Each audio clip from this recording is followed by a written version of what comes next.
is a Bramble Jam podcast.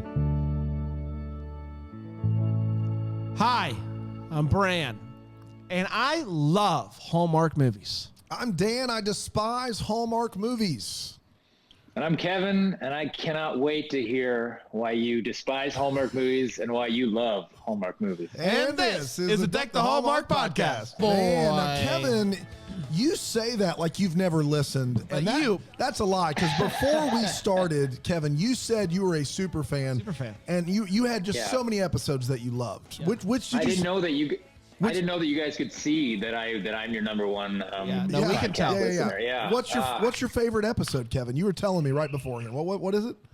The one where you guys talked to wasn't Rob Lowe on the show? Yeah. That was the one, dude. Rob Lowe. Well, I don't want to say we're responsible for his career, but because we're not. It already happened. We're not old enough to have for impact. part two of his career. I don't know. Just give us credit. Let's just say he wouldn't be where he is today. We inspired his podcast. Yeah. We inspired his podcast. We did. That's fair. And look, this is a big deal for us, Kevin. We have America's favorite living Mountie on the program with us.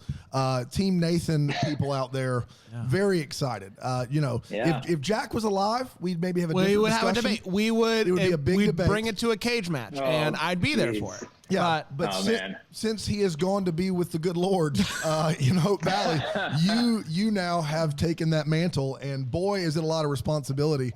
Although there's never been a body, though, right? I keep hearing that they never found a body. As someone who does not care, what did you want them to start the next season with? Just it starts on the Mountie outfit, it zooms out, and he's just old bloody. I am firmly, and please don't take offense to this, Kevin, I'm firmly Team Ghost Jack. Like, that's the team that I'm on. I'm not at all. That's great. Where he comes back and somehow there's and haunts the town. Yeah, you get it. Yeah. I was thinking at the very least he comes back and it's this weird thing where only Elizabeth can see him, and then he gives her his blessing, right?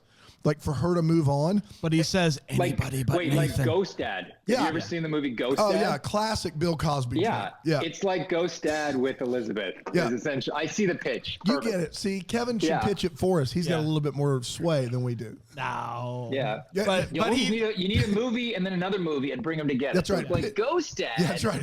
Picture this. Meets that Bill Cosby comedy. Yeah. But on When Calls the Heart. You know how all good pitches start now. You guys know Bill Cosby? I was just thinking that. They're like, okay, great. Okay, where are you going? Okay, we'll see you later. Get out of here. Yeah. Long story short, Kevin, thanks for joining us on the podcast, man. We appreciate it. Hey, thanks for having me. This is very exciting because I like this. This is kind of we did the trifecta. Kevin, the last of the three to join us. How excited were you to be chosen by Elizabeth this season? Like, how much did that mean to you to finally when you got that script, episode 5? I remember. I remember when I got that script, and it did. I was like, it clocked something because it was, for one, it was written in crayon, and two, it was on the back of a cocktail napkin. And I was like, Mom, you can't send in these scripts and they're just going to do. So, I mean, I remember reading that one. Sadly, I can't tell you if that's the way I do love the snowball of screwball comedy you just created there with scripts, cocktail napkin, crayon. Mom. So Mom is writing in crayon, but she's out having cocktails somewhere. That is. It did start like a Bill Cosby movie. Look out. Let's go back a few years if you don't mind. Where were you born? What were you like as a kid, and when as a kid, or maybe not as a kid? When did you decide I want to give acting a whirl? Oh, man. Well, I was born in a very small town called Kincardine. Do you guys know the show Letterkenny? Do you get that? Yeah, I'm a big Letterkenny fan. So Letterkenny, Jared, the guy that created Letterkenny, it's based on the town. It's half an hour from where I grew up. So that is my upbringing, Letterkenny. Did you play hockey and challenge people to fights? Did you do that on a regular basis? I played baseball and got fought. So, I mean, is it, now that you brought that up, is it in your town, like, what amazes me about that is how fast everyone's talking. Like, for us down in South Carolina, I talk fast for South Carolina, but trying to understand it's like a different dialect. That's an art form. I mean, I wish we could be like, yeah, and it just, it comes off our tongue like that. No, they're genius. The chirping, I mean, that's a real thing. You just get chirps. I mean, probably the time that I grew up and I went to high school, it was just constantly, being chirped. But the level of the way they chirp on that show is pretty incredible. And yeah. So like a farm town in Canada, you're like a Canadian redneck kind of thing. Yeah, basically like a Canadian redneck. I love it. Fantastic. Yeah. And when did this Canadian redneck decide to give acting a whirl? Oh, geez. Well, I had to leave, and my town was like 5,000 people, so I had to get out if I even wanted to do it. I think it was one of the only things that I was kind of good at. I knew I liked attention, and I was like, well, what can I do? What can I do? I'll be an actor, and I was kind of involved in the theater programs and stuff. And we were lucky that we even had a theater program. Like in your school, you did kids theater. Yeah. Like what was the play, the standout play where you just knocked it out of the park? Knocked it out of the park. I mean, the ones that I did Joseph and the Amazing Technicolor Dreamcoat. Yeah. With the Theater Guild. I remember you were the coat. You were the coat. This production of A Cherry Orchard in high school, which I was saying things I had no idea what the Cherry Orchard. I was playing a guy that was probably 45, and I was 17 at the time. But I knew that I liked the attention. I knew, it was fun, and I thought I was kind of good at it. So I remember when I was like, I want to do this, and talking to the guidance counselor, and they were just like, I don't know where to say. I remember them like pulling off this like book off their shelf and like blowing like this dust off of it. Being like, well, there's these theater schools, and I didn't get into any of them except for one, which was like a brand new theater. Because I wasn't good, I was just I just knew that this is something that I wanted to do. So I was lucky, I guess. I got into this one, and in this theater school, I kind of started learning more kind of what it takes and, how hard it is and blah, blah. And then when I graduated from that, I thought I was going to be like this kind of Shakespeare actor or, more on the stage. And then I moved to Toronto and I did a bunch of work. Again, I had to study again. And, wait, hold on. Give us your best Shakespeare. Yeah, come on. What do you got? What do you want? Well, okay. Oh, geez. Oh God. Okay. Well, one of you has to play Juliet. I mean, that's clearly Bran. Okay. Yeah, sure. Okay, Bran. Can we get like there you go. Okay. All right. Are you ready? Hey. Hey. What's soft? What? What light through yonder window breaks? It is the east, and Bran is the sun. Yeah. Arise, fair sun, and kill the envious moon, who's already pale and sick with grief that thou, her maid, art far more fair than he. Be not her maid. Since she is envious. Her vesta livery is but sick and green, and none but fools do wear it, cast it off. It is my lady. Oh, it is my love. All that he knew he were. Now say I me. I'm just not into you. Say I me. Oh, no. What? Oh, he speaks. Speak again, bright angel, for thou art more glorious to the night being o'er my head that is winged messenger. Blah, blah, blah, blah. Yeah, still not working for me. Bye. Man, Kevin, I just can't believe that you just get to go to Hope Valley every week when you could be doing that. Man. Well, Hope Valley is its own type of Shakespeare. Sure. Hope Valley is its own type of Shakespeare. How much of that do you have memorized, Kevin? That's impressive. The thing about especially the Shakespeare stuff is you just memorize it, and it just kind of it's always up there. Kind of you find yourself like in the shower, and you're like, oh yeah, the iambic pentameter. Pentameter, and that's right. You're just like, oh, I can do the da-da-da-da-da-da-da. I haven't done Shakespeare for a while. And then I was part of a festival called the Shaw Festival, which was Bernard Shaw. He wrote, I'm trying to think of the plays. What's the one My Fair Lady was based off of? Pygmalion, just a bit, about whatever. So I was part of that festival for a while, and did 2 years there and did some plays around Toronto. I wrote some plays. I wrote a musical. Oh, wow. What was that called? Yeah. You wrote a musical. I wrote two. I wrote one called Nebraska, which was about Charlie Starkweather. It was like this murder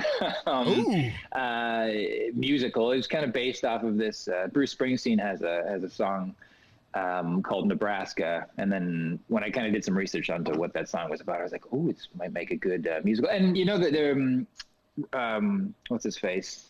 Oliver Stone did a movie called Natural Born Killers. That Yep. was also based off of the Charlie Starkweather murders. So Wow. anyways, I wrote a musical about it. Yeah, you did. Yeah, we did it in Toronto. And then my buddy and I, we wrote as far as I know, the first musical of the story of Hugh Hefner. And we hired it was all women that kind of told the story. They played all the parts. Huh. And it was like how he started the magazine and what he wanted it to be. And what was that musical called? Hugh and I. Hugh and I. Yeah, of course it was. That's good stuff. I've been playing around in my mind a Hallmark Christmas musical that I haven't been able to. So maybe you want to collab? Yeah, let's do it. He's just committing. He doesn't know that's a verbal contract. That's a verbal contract. Yeah. It's on video. Yeah. Everybody saw it. Oh, wait a minute. Something just came up. Yeah, my signature. Wait, hold on. That's crazy. Now, Kevin, I do want to backtrack just a bit. You decide to go to theater school. You live in a town of 5,000, a farming town. Your parents, cool with that? They're like, go for it? I mean, I think, there they are there when they were younger. Wow, look at that. I know, I just put that out there. I think they were 25 at the time. Yeah. They were very much like, you do you and you be happy. And I remember, my dad went to, he was like, well, this is what you want to do. So Kincardine is essentially also like Springfield from The Simpsons. There's a nuclear power plant there, and it kind of runs. It's one of the largest in the world. And one of the great things is you get a job at the nuclear power plant, and you would have a great life in Kincardine, but you kind of never leave Kincardine. Yep. So I knew I didn't want to do that. So I was like, no, I want to go. And he was like, okay, well, and my mom too. They were like, well, you just follow your dreams and do you. And then my dad went to work, and he told his friends, he's like, yeah, I just told Kevin to follow his dreams. And they were like, you idiot. He's going to fail. You tell him to get a job here, get a good, salary. And then my dad was just like, oh God, I made a huge mistake. And, and you said, no takesy backsies. I said, yeah, you already gave me the money. And it did. It wasn't like an overnight thing. It took me a super long time to even get going. I'm sure when you showed him the script you were working on for the Playboy musical, he was thrilled with his decision. That's when he was like, I've made a huge mistake. A huge mistake. You see that? Oh God. Let me ask you this. What were some odd jobs that you were doing trying to keep the acting career afloat early on? Were you like a bartender?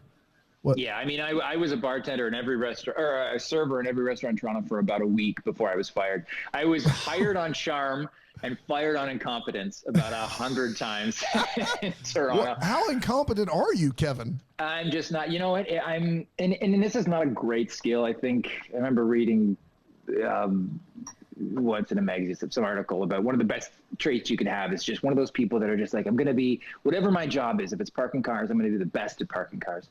And I'm just not that. If I don't want to do it, I'm just like, see, I don't care. I don't care what people think. It doesn't feel that. That's brand. That is brand right there. That's who you just described. 100%. And so I gotta go. I gotta go. I'm just not feeling it today, guys. Well, I didn't get to finish the monologue. Okay, fine. You can leave. Yeah. So which restaurant was the best experience? Is there a chain that I would maybe recognize that you were like, this is not a chain. There's I did stay long at this one restaurant down. If you ever go to Toronto, you should go to this area called the Distillery District, and it's where we made booze in Toronto, especially during Prohibition. Yeah. And what's kind of cool is it was when we were actually shipping rye to you guys. That's right. When you guys were under Prohibition, and there's a bunch of hidden tunnels under Toronto, little hidden catacombs when they were. Yeah, it's pretty cool. So it was this old area. They've shot a lot of movies down there too, because it's all cobblestone and stuff like that. And there was this restaurant called the Boiler House, and it was just full of actors. You guys interviewed Antonio. We talked about earlier. Him and I met at that restaurant. There's a whole bunch of actors that were kind of at that restaurant at certain times, and some of us kind of went on and are still doing it. So it's good to know too. If things don't work out with One Calls to Heart, you can go to one of Antonio's restaurants and you'll be good to go. That's right. I heard he just says I opened up my third restaurant. But he's not in Toronto anymore, isn't he? In Vancouver. He's in Vancouver. Yeah. So he just slid that in. And he was like, "Yeah, I got a restaurant." Yeah. We were like, we got more questions now, Antonio. So I've got a question. This is an important question. If When Calls to Heart was a musical, Like if you were writing a musical episode for When Calls to Heart, what like stylistically would it be like? If you were like, what comes to mind? Like, you know, if the vibe and the feeling of this show was to go into music, like what would it be like?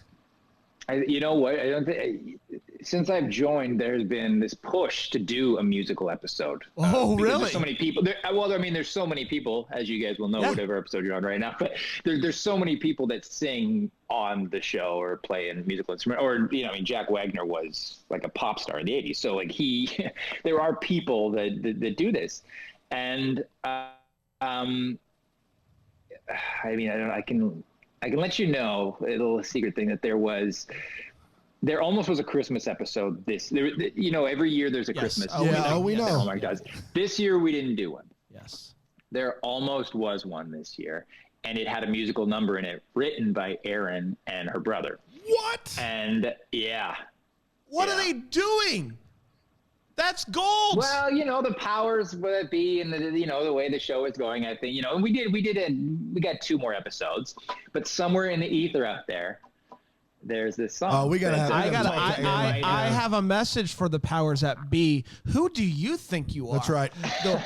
We had one good thing going for us this Christmas. We got to talk to Aaron about this. Yeah, man, we got to get Aaron back on the horn. Maybe I need that song for us. Yeah, for sure. Well, I mean, and if you hear that song, you might get an idea of, I think, the way that I don't. You ever see Beauty and the Beast? Yeah. The music. I mean, the wing where she's walking around the town and everybody's singing. Yes. I would say that would 100%.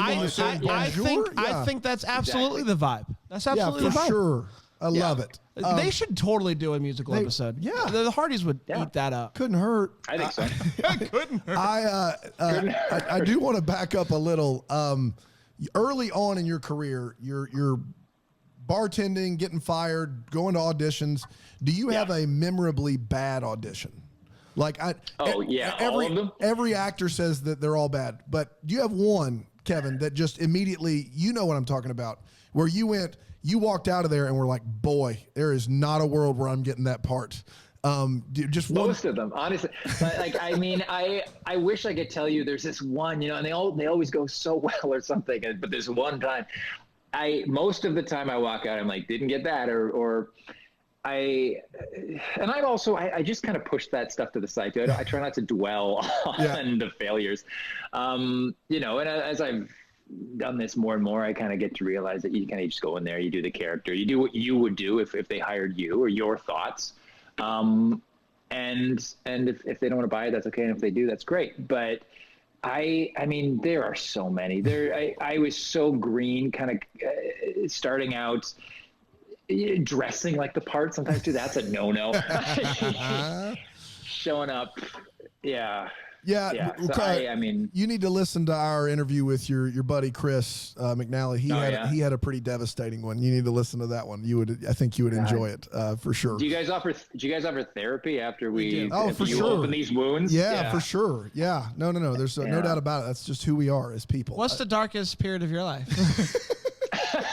Let's just get into it right now. What is the movie or the show or the thing that you booked that allowed you to hang up the bartending apron, that allowed you to stop doing those side gigs? What was that moment? I would say, so when I've kind of been doing this since I've been about 26, about 10 years right now. And it was the first time I think I got a part of a festival in Prince Edward Island. So I was there for like a season or something. I came back and I did another play, and it was plays really that I was kind of doing. And I was able to kind of float, just barely, but I was able to kind of to float without going to a restaurant. And then I got this job called Open Heart, which was this like teen angsty medical drama. What's never been done before. Sounds great. Yeah. And it had a wide spectrum. I mean, there was like the young volunteers, there was like the new resident doctors, and then like the older, this more established doctors in this hospital. So I got a lead part on that, and I was able to. That was when I had the most security on. I was like, okay, great. And since then, it's just been kind of where's some wood? I think this is on some wood right now.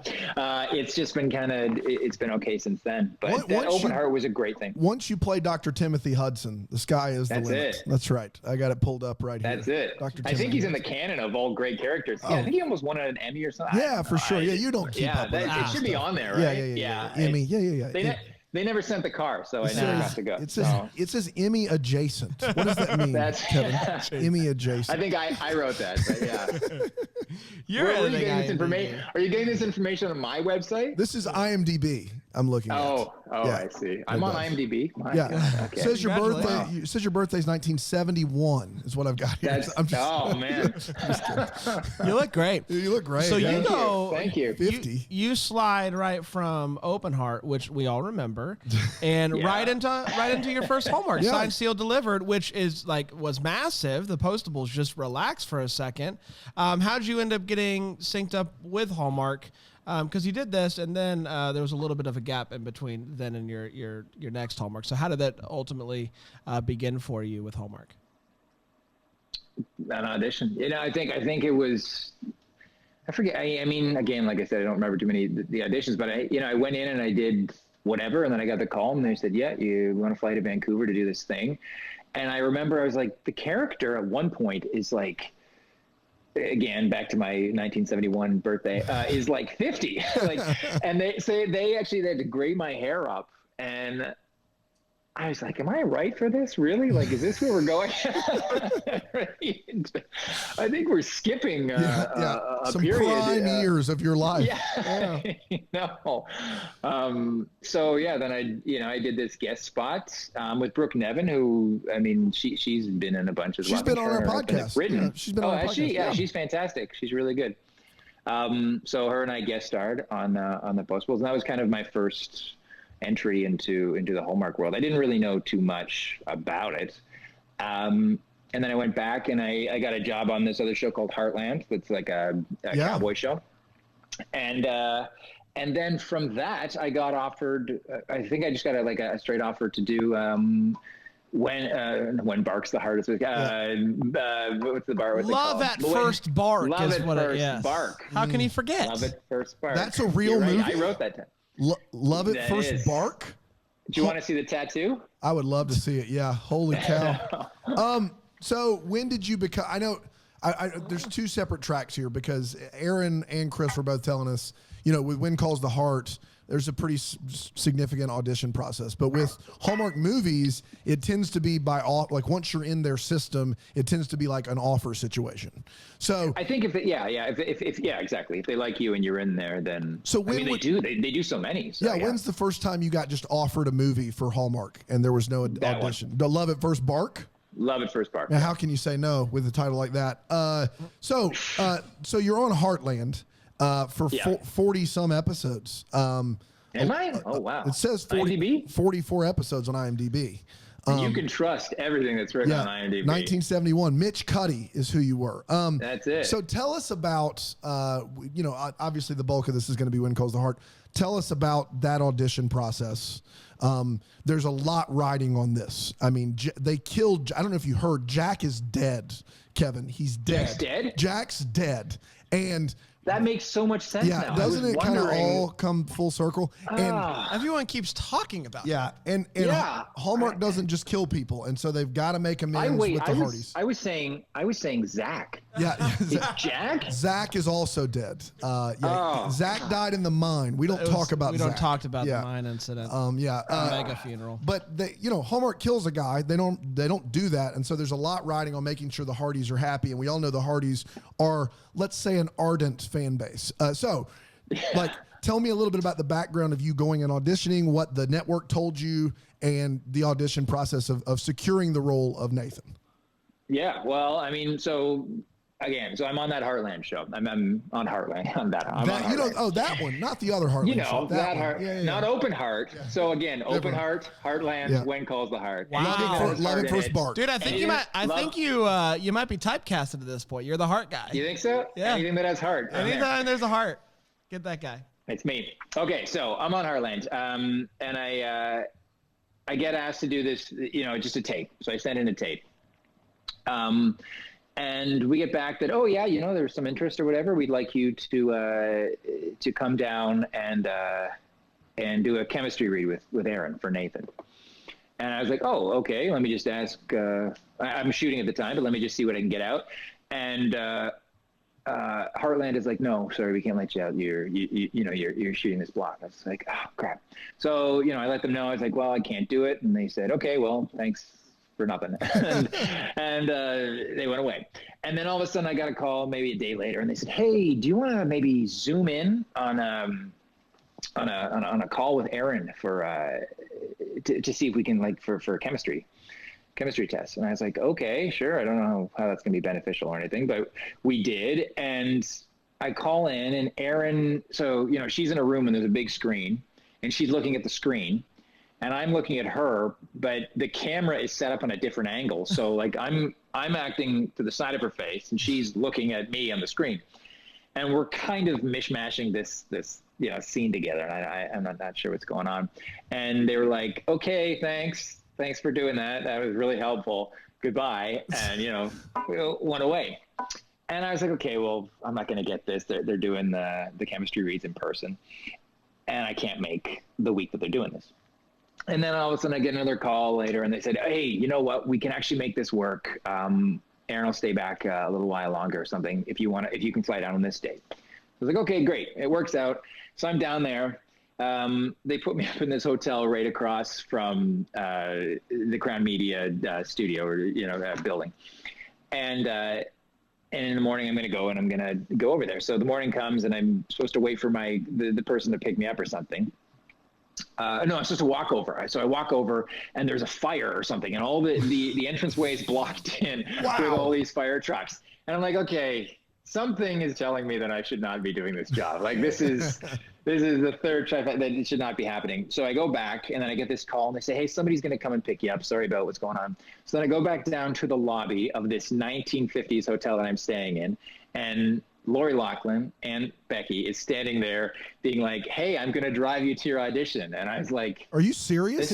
This is a dream. I'm dreaming that I'm in this 1950s, Aunt Becky was your driver? Aunt Becky's driving. The nicest person. Yeah, the nicest. So she's like, well, because they needed somebody to pick me up. So yeah. What was she driving? Come into my personal car. What was she driving? They needed someone to drive you. That's what drivers are for.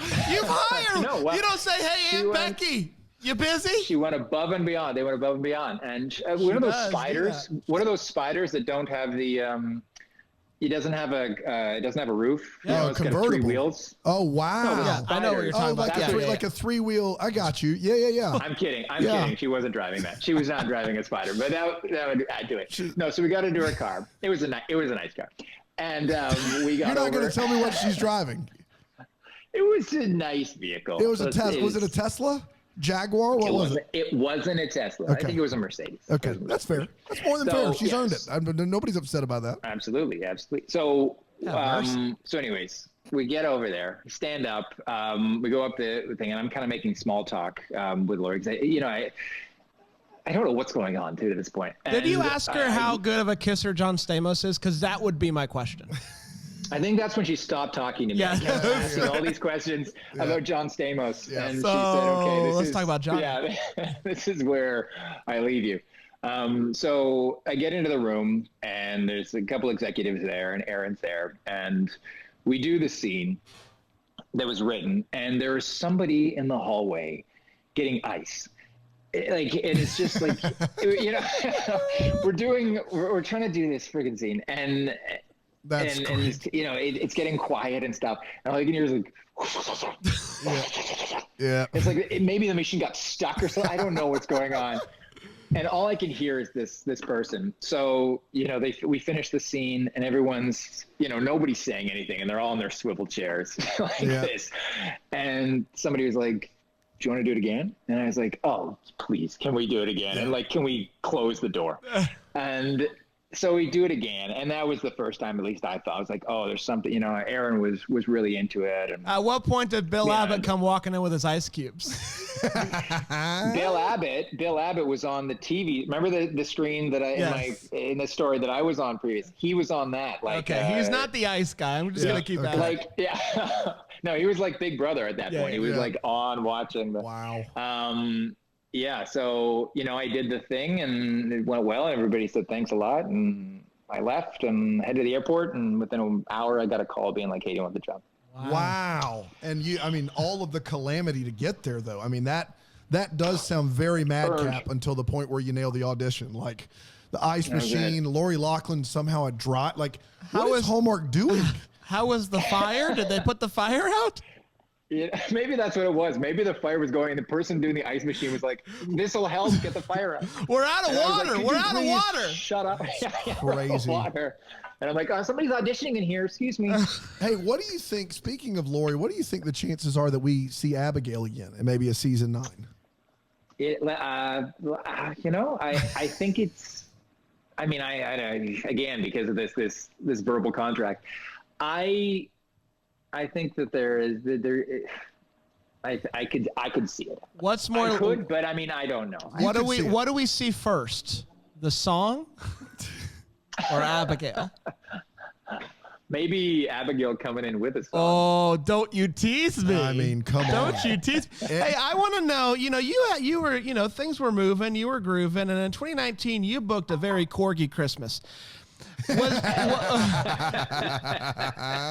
I have to believe, Kev. These dog movies aren't going to play themselves. Come on. I have to believe, Kev.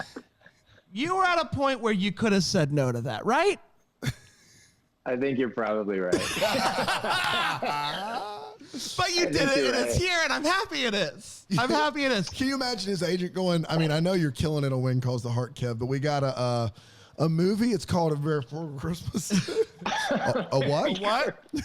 Very. It doesn't matter. I'll take it. Yeah. Oh boy, there's dogs everywhere. I lost a lot of money in Vegas the weekend before. That's and I was right. like, I need a job. Weren't you also in the Winter Castle movie? I wasn't. Yeah, 2019 was a great year. We saw that movie. That was fun. How was that? Filming in a castle of ice. It was cold. Yeah, it was cold. It was. I've never been in an ice hotel before, so that was pretty cool. And I worked with Amelia. Yeah, she's been on before. Oh, has she? Yeah, she's been on. Oh, yeah. Amelia's great. We're big fans. Yeah, she's fantastic.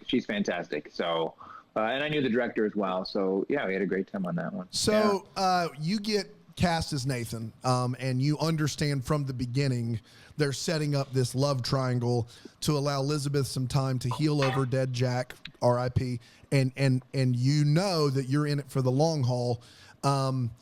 What was that process like? Do they kind of get out in front and they say, this is our arc? Because, some Hardys are getting a little frustrated about, Elizabeth still hasn't just made a decision. And I think I saw on Twitter that Nathan professed his love to Elizabeth 2 weeks ago or something. Oh yeah, right. You haven't seen it. Yeah, so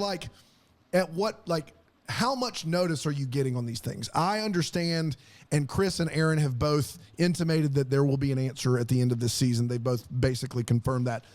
But how far do you get to know? So do you, at the beginning of the season, do you get to sit down and they say, all right, this is the arc? Like the first 2 seasons you were on it. Did you know Elizabeth wasn't going to make a selection for 2 years? Or is this kind of I know the showrunners have changed a few times, but how much info were you given, and has it ever changed just midway through the season on you? Yeah. Oh, I would say given guidelines. There's never been we're going to start here and we're going to end here. And even when I've been told we're going to start here and we're going to end here, it changes. I think when we first came on, Chris and I, it was very much an experiment to see how it was going to go, because I think Hallmark was trying to figure out what's going on with the show. I mean, Jack was such a beloved character to the Hardys and that community. And, you spend 5 seasons with these characters only to get them married and then kill them right at the end. It was kind of let's see what's going to happen. We're not really sure what's going on. We know it needs it needs a new Mountie because, you know, that's what the show's about. There has to be somebody patrolling that jail, the Northwest office. But then Alfonso, the first showrunner, since I joined, it was his idea to start this triangle, to be like, maybe we'll have two suitors kind of vying for her affections. And, you know, it started off going somewhere. Maybe it started off with a plan, but then as our personalities and characters kind of unfolded, they kind of started, I think, kind of writing more for who we were and the type of characters that were going on, and the type of characters that we were portraying. But yeah, Hallmark sometimes I wish they would have more of like, this is where we're going and this is where we're going to end. So, you know, we know more of the journey, but, you know, we are sometimes just as surprised as the audience is. And we're like, oh, this is the way it's going to go, or this is what's going to happen. Yeah, I mean, and to be fair, the cool thing about episodic television is that if screenwriters or showrunners see something that's working, they can kind of, I read that Breaking Bad would do that like continuously on their television program. Yes. I think Breaking Bad, to me, I watched that show and I'm like, they knew exactly what they were doing from A to B. Go read about Vince Gilligan in the writer's room, where they don't actually. Jesse was supposed to. Like Jesse, the character of Jesse Pinkman was supposed to die but in the first happens episode. Every season on that show, where they're in it and they start to kind of realize where they're going as they go along. It's wild. So yeah, there's some room. This is a fun one. So knowing that they could change their mind, have they ever come to you and been like, all right, we think it's Nathan, and then come back and say, oh, we think it's Luke? Like, have the showrunners changed their mind as they start to see? Because both of you guys, from what we understand, have these great moments with Elizabeth. So do you ever get the feeling that the showrunners are still having a hard time going, man, they're both such good characters, we got to nail down one, though? I think the showrunners are the ones that, if anything, have a plan in their head, because they're the ones that are building, putting the puzzle together. And then I think they get phone calls from executives and from Hallmark and stuff saying like, hey, we saw this episode, we think it should go this way. And they're like, oh, but it was okay, wait, it can maybe go that way if we do this and this. So I think the showrunners are the ones that are like, you know, juggling three balls, and then Hallmark's like, hey, here's another ball. And they're like, oh God, okay. And then another ball. So,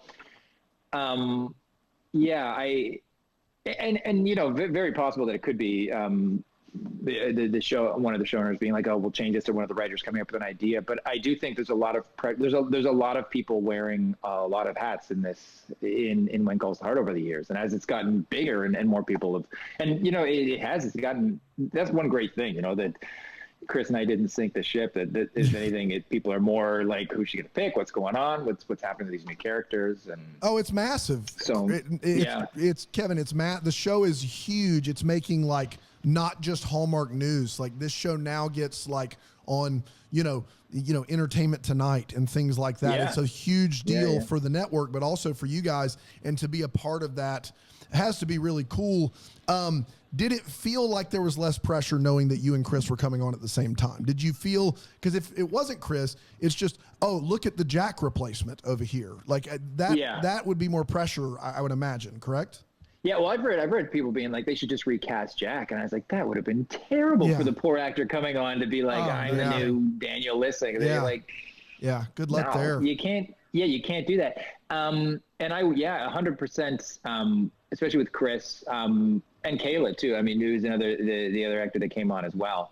You know, I especially leaned towards or got along with Chris really quickly because we were both the new people on, and we were, you know, everybody had kind of, you know, made friends, and not that they weren't welcoming to us, but you know, it took us a second to kind of like come into the group.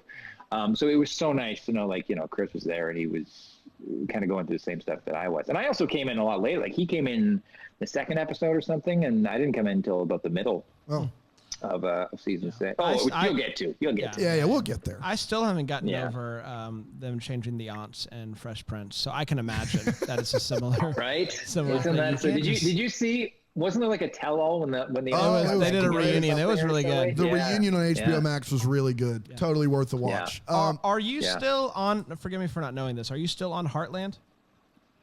Yeah, I think we're still, as of right now, we just finished season 14. I don't know what's happening if they're gonna do season 15 or not. What yet. are those Season 15. Holy what are those? cow. Yeah, I think it's the longest running show in Canada. Wow. What's the episode count per season?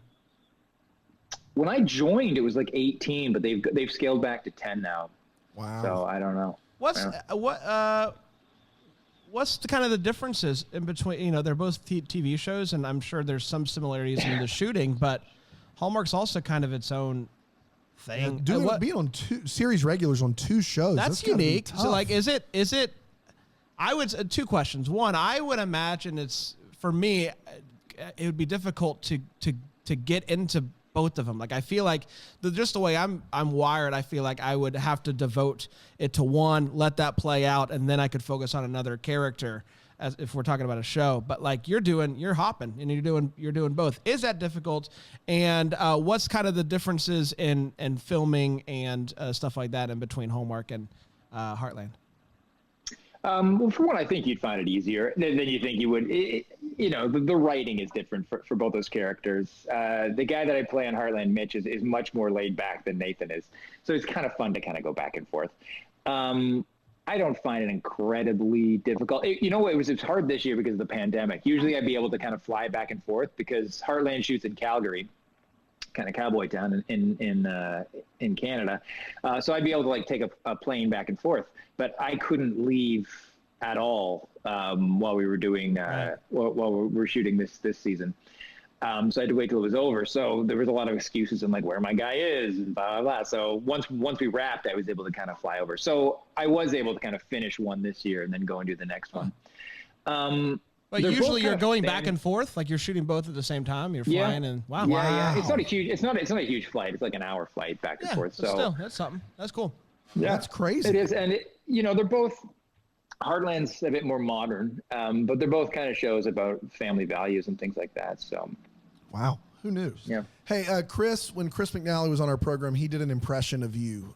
This is true. I'm not making it up. Oh, really? So, do you have any Chris McNally for us? You could give us a Chris McNally impression? Yeah.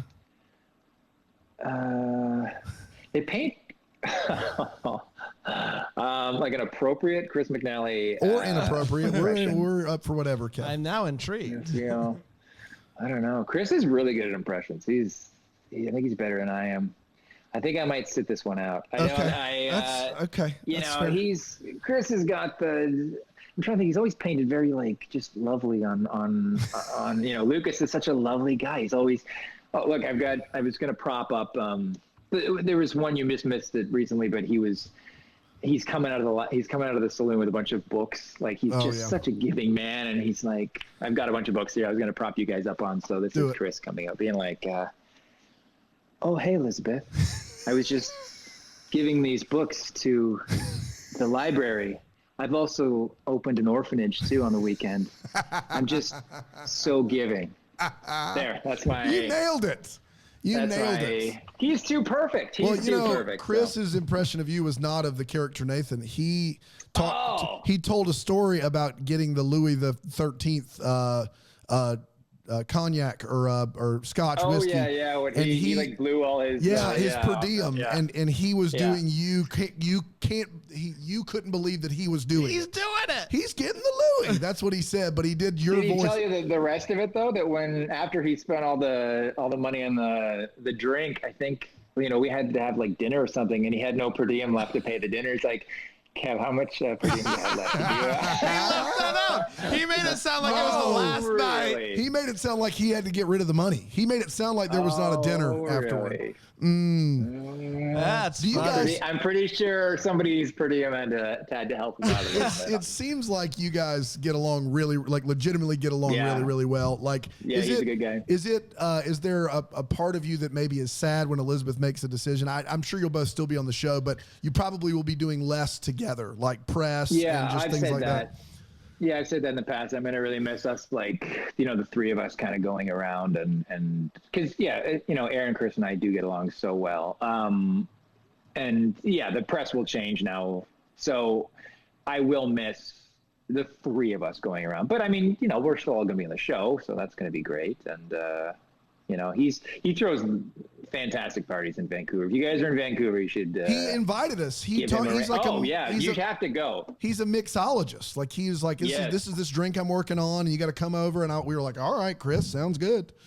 So yeah, you have to go. He's a great party host. Man. So like 2019, you did Christmas Scavenger Hunt. You also did Random Act of Christmas, which was Lifetime. Which did you get in trouble for that? Yeah. Yeah, you did. I think, you know what, when it was pitched, it was Hallmark. Well, dude, it's you and Aaron Cahill. It's you and how did that not? How? I don't understand that. You know, that's not your fault. That's not on you. That's on Hallmark 100%. So time out in 2019, and he also did very corgi Christmas. He fit that in too. He accepted the dog movie. Love at First Bark just didn't scratch that itch for him. He had to go back for more. No. But I just want to get this straight. In 2019, in the Christmas season of 2019, doubled up. You could have turned on Lifetime and seen Mountie Nathan in a Lifetime movie. Oh yeah! Holy cow!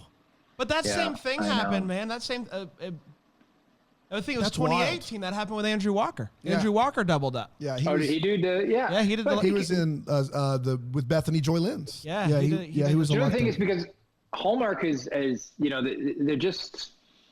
It's almost like you know. A tissue paper, we say Kleenex, right? Like Hallmark just owns these Christmas movies because they're so when somebody's like, oh, it's a Hallmark movie, it'd be like saying, oh, do you want a Kleenex? Even though, you know, Kleenex is the brand. Yeah. So I think when it was pitched, they were like, oh, it's a Hallmark movie. And then after we were signed on, I was like, oh, this is a Lifetime movie. It's a Christmas movie, but it's a Lifetime movie. So Hallmark's become this, like, it's just, Hallmark is synonymous with Christmas joy. Yeah, they haven't given you a movie since. So when are you going to get out of the old dog house, the corgi house? So when they give me a new dog, I don't know. Chris, how about I could do a new animal. Are you signed on to do any Hallmark movies, Kevin? Right now, like you got anything in? Not right now. Really? No, not right now. No, man. I'm. We're waiting to find out what's going to happen with When Calls the Heart for it'll be season 9. Well, I mean, you're doing two. Apparently, TV it's going well. So, apparently, yeah. It's as big as it's ever been, Craig. It's huge, Kevin. It's just massive. Yeah. It is. Let me ask you this. Take When Calls the Heart out of it. What movie, even the When Calls the Heart movies, we're not counting those, what movie are you most proud of? And why is it a very quirky Christmas? No, take the dumb dog movie. We don't even know it's dumb. It could be his best work. A very corgi Christmas could be Kevin McGarry's best work, is what you're saying. Air Bud was freaking awesome. Yeah, okay. Kevin, tell us your what the movie. The best Hallmark one I did, because I'll stay with the themes here. The one I had the most fun on, and it was A Song for Christmas. Okay. Do you guys have that one on there? We've not seen it. That was with Becca Tobin. Yes. It was with Becca Tobin. And it was just kind of everybody got along so well. It felt, you know, the acting felt pretty realistic, and I just kind of, you know, is dug there everybody on it. a bus involved with that movie? Like, are you on a bus or something? No, you're thinking of the television show where the family is all there's singing. There's a movie we watched with like Jesse Schramm, Lindy Booth, where they get on a bus and they're singing too. I would never mix them up. Personally, no. Never. You keep them all straight for sure. Yeah. Song for Christmas. Yeah. That was the year before we started the podcast. So that's right. We didn't get 17. Yeah, that might have been that was after Love at First Bark. I think that was my next one. Man. Which movie's better, Love at First Bark or A Corgi Christmas? Yeah, that's a good question. Oh man, if I'm only gonna watch one Kevin McGarry dog Christmas movie or dog TV movie, let me know which to watch. I don't really watch a lot of the ones that I do. I mean, and that's not. I don't watch even the stuff with When Calls the Heart. Like in Heartland, I'm not a huge fan of watching things that I'm in. I just don't like it. So interesting. I can't tell you. I'm not the one to ask what movie's best. So you're not a guy. Let me just tell you, single dad Ben needs help to keep a Christmas gift a secret from his daughter, and that gift is an adorable corgi puppy. I mean, come on. When he meets single mom Lauren, he shows the importance of family and spending time with the people you love. What is not to love there? Yeah, very corgi Christmas. I don't know. Sure. And I do remember the corgi was a puppy. So yeah. It was a very quirky Christmas. So you're not, we've interviewed a lot of actors. You're not one of these guys that like, you know, especially with Hallmark and humor, there's this weird thing where their movies, they're changing, but for a long time, they didn't want their movies to be too funny. Like clearly they just don't want to go for the big joke. Didn't like that. And you're not one of these guys that goes, man, I hope they keep this in the movie. And you watch it to see if they keep it in the movie. You're just, you did the job, you enjoyed it, you performed as a thespian, and now you're on your way. That's basically it. It's, you know, you do your job and like then you know. And you let the editors and the directors sort Do you that live tweet when calls to heart? Sometimes, you know, and Are you actually watching the show? Are you actually watching the show when you do that, or are you just tweeting? Sometimes I'm just tweeting. Kevin, you don't strike me as someone that likes to spend a lot of time on social media. I'm not. Yeah, it's never been I think I've got a nice, healthy relationship with social media. It'll kill you to spend too much time on it. I like it. It's not good for you. I love it. I love that. All right, let's get into the rapid fire. Man, this has been so much fun. This has been so much fun. You got to come back again, man. You're wonderful. Yeah, let me. We'll ask you each 3 questions, and you got to answer as quickly and as honestly as possible. More of emphasis on the honesty and less on the speed, but speed doesn't hurt. Dan? The best meal in Toronto is... Oh, geez. You know, there's a chicken sandwich over in Roncy's. What is it called? Ding-a-wing. Ding-a-wing right now over in Roncy's is a great Ding-a-wing in Roncy's. Ding-a-wing. Write that down, Trace. Thank you. Antonio tells this great story of him like sneaking into a Raptors finals game. Yeah. And he ended up getting kicked out, but they brought him to like the TV van, so he watched the rest of it in the TV van. Great story. What TV van? Like you know, ESPN. like the ESPN, like the he was in the ESPN van watching the game. Oh, yeah. Wow. Yeah. So what you got? Best Raptors story. Oh man, I think the most memorable one is when we were, God, I must have been 12 or something. This was like when Raptors first came and it had that old like 90s the purple Raptors. Yeah, like David we're talking like Stahlmeyer kind of. Oh yeah, Damon Stahlmeyer. Very early. Mighty Mouse. Yeah. Exactly. And I remember I think it was just the first time. I think that was so cool. We were sitting up in the nosebleeds or whatever, just screaming our heads off at 10 years old or something like that. It was one of the first times being in Toronto. Yeah, that might have been I wish I had a cool thing. It was like then I was invited into the players' locker room. And Drake and I gave hugs. I was here's my buddy works for Microsoft, so we were in Vancouver. I was shooting When Calls the Heart at the time, and he's like, "Hey, do you want a ticket to the Raptors? They're doing this thing where they kind of move the Raptors around in Canada, so they were playing Portland in Vancouver for just an exhibition game." And he's like, I've got this courtside seat from this family that won. They were from Saskatchewan, and they won courtside seats. But one person didn't show up. Do you want to sit with the family? And I was like, all right, yeah, sure. So, yeah, the actors, we just like take scraps, right? It's like, oh yeah, are you done with that chicken bump? Yeah. Right. So that's great. So I was like, yeah, sure. So then I go to see the family, and they're all looking at me, and they're like, "You're Mitch from Heartland," and I was like, "Yeah, I'm part of your package." McEwen sent me. Anyways, we're here, so I got to sit with them. These guys, so I got to courtside seats against Portland, and then after we went back because they were doing some Xbox giveaway, and I got to meet Isaiah Thomas, who only later I'm watching the Michael Jordan documentary, which I think is the best thing ever on Netflix. And I see the rift between Thomas and Michael, which I was not aware of. And then Rick Fox was there. I think he was actually shooting a Hallmark movie.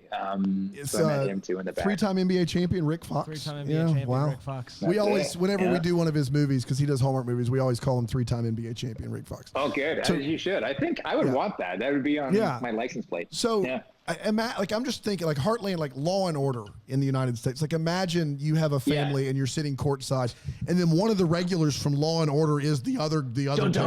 That would be unreal. Exactly. That's fantastic. The most memorable experience you have of watching a movie in a theater as a kid, like the movie and the experience.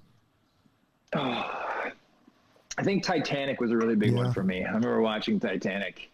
I think that was the first one that I was like watching. I was like, I want to be that guy.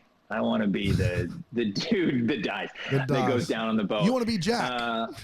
Yeah, I want to be Jack. Zach. It's Jack? Zach. I gotta write this down. You got to write that down. Z or J? It's important. J. It's important for Jack. you, I think, especially. Yeah. Well, they're both dead. They're both dead. Calling Zach is dead. Yeah, Zach and Jack are both dead. are dead. So you're never wrong, but you are in a sense. Yes. Right. Okay. Right. Zach, Jack, dead. Yeah. So I would say Titanic. I remember getting the VHS. Oh God, VHS. The double tape, right? The double tape, that's right. exactly. But my brother and I, we threw the first VHS out because it just had the nice stuff of the ship, and But the second VHS was when they like iceberg ahead, and that propeller guy gets hit and goes down. Yeah. Like on loop. Come on. Rewind. So yeah, Titanic was Love it. That's great. What's your worst road trip experience you've ever had? My worst road trip? Your worst road trip. Something break down, you're stuck, you're stranded, you're almost dead, you're pulling a Zach. I haven't been there. I don't think I've had one yet. I ride motorcycles. Okay. Oh, wow. Okay. Yeah, I've broken down on the highway a couple times. It was scary, but it wasn't like the worst thing in the world. So I have an electric scooter. It tops out at 15 and a half. We should ride. Do you want to go? We can go through the mountains of North Carolina together. Yeah, for sure. That And I'll just great. try to keep up. Yeah. Just going up the mountain. He could probably tow you. It does go a bit slower Uphill. hills. So Yeah, that's all right. That'll probably do. You just charge it the day before. Yeah. We'll bring one of those battery chargers. Oh, It'll be yeah. fun. Hey, he gets Yeah. it. What a guy. Always Yeah. be prepared. Yeah. Kevin McGarry. All right. The most expensive drink you've ever purchased or consumed that someone's purchased for you? This is probably where you got my impression of Chris. I would say, so in Toronto, there's this bar called, what is it called? I don't know what it's called, Kevin. I know. Bar Chef. It's called Bar Chef. Yeah. And they have a $50 bourbon or $50 old fashioned, and it's like infused. It comes, in this glass container, and it's infused with this vanilla smoke. It's delicious. It's not like super expensive. It's like $50 though for one drink. $50 Yeah. one drink, and apparently it's the drink that's so good Drake had two of them. Is what it is All right. on the menu. But Capitalizing it's on Drake in there. Toronto, I can't believe it. I can't believe it. That's shocking. That's shocking. Yeah. Well, then I'm going to ask you this. What is something that you, what's a gray area per diem incident that you have? That maybe should you ever buy a, Don't look at my tax return for a gray area per diem. Yeah. Let's just say that. I didn't get any per diem. He won't even confirm or deny he had a per diem. I can't. Legally, I'm told this. My lawyer just came on and said, don't say any more. Okay. Get off the interview right now. Yeah. So you paid for Chris's dinner. That was personal. That's personal money. That was personal money. That was my own money. That's right. Exactly. Yeah. Because I have to pay. I have to pay when calls the heart. I don't know. Did you get paid? Yeah. They get paid. I if you pay can them believe to it. be Yeah, on the that's show. wild. Yeah. What, they get paid? That's the same deal Zach had. Yeah, that's. But he's dead. Yeah, he's dead. I gotta get a new agent. Yeah, you got to get on that, Kevin. Yeah. What's it like knowing as a Mountie, like if you ever decide I'm gonna leave, they're gonna kill you? Like, how does that make you feel? It's the only way out. It's the only way out. Like, You can never leave. Yeah. Yeah. Death is the only way off that show. Yeah. I don't know. It hangs over my head as I sleep at night. I don't know. Kevin. Well, I hope you don't die anytime soon, Zach. Kevin, you've been a joy, sir. You have been so wonderful. Thank you so much for coming on the program and chatting with us. We really appreciate it. How can people find you? You don't love the social, but if they wanted to keep up with you, I don't know. Type. I'm sure there's many ways you just type my name in. But one thing, what people are saying, like, don't. If I want to make this clear if anybody's watching it. I'm never asking you for money on Instagram. I'm never like asking you to date me on it. Like, unless it has a blue check mark. Please don't give anybody pretending to be me money. This is the best thing I can do. Kevin asked to date me last week. I was really excited about that. I guess it's a lie. Oh no, I'm so sorry. Yeah. Well, That's a thing. That's the best thing I can do. People are faking and asking for money. Yeah. Fake Kevin McGarry. The other day, my manager was like, "Are you asking this lady for money?" I was like, no. You have two TV shows. What more do you I'm need? Kevin McGarry, star of dog films. And once again, I'm asking for your money. I know. That's more right. money. I want to make a need third more one. dogs. I was going to tell people where they could stream A Very Quirky Christmas, but I can't find it anywhere. That's so fair. That's fair. Yeah, I think it's like if you go to an Oscars website, it must be somewhere. The Academy's got it somewhere. It's in the vault. It's still in the for vault. their consideration. They're still considering it. They're still considering it. They're still considering it. Thank you so much, my friend. We will talk to you soon, and we always send every episode and each interview by, it doesn't matter the time of the year. We're going to wish you a very Merry Christmas. Aw.